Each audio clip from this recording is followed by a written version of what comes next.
In our ongoing efforts to keep our workplace secure, it's crucial that we all remain vigilant against phishing attacks. Phishing emails can be deceptive, and it's important for all of us to know how to recognize and avoid them. Here are some quick steps to help you stay safe. Check the sender's email address. Verify the sender's email address. If it looks suspicious or unfamiliar, don't click on any links or download attachments. Look for red flags. Watch out for generic greetings, urgent requests, and poor grammar. Hover over links. Before clicking on any links, hover your mouse over them to preview the destination URL. Ensure it matches the expected websites. This is usually displayed on the lower left of your browser.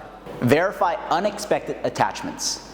If we come across any unexpected attachments, make it a habit to verify its legitimacy with the sender before opening. These malicious attachments can cause some serious trouble for our collective computer health. Refrain from opening attachments and instead reach out to the sender directly through a phone call.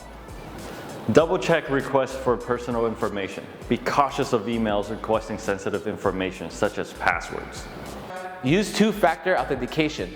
Enable 2FA wherever possible. It adds an extra layer of security to your accounts. Report suspicious emails. If you suspect an email is phishing, report it as phishing or spam. Stay safe online, and thank you for watching.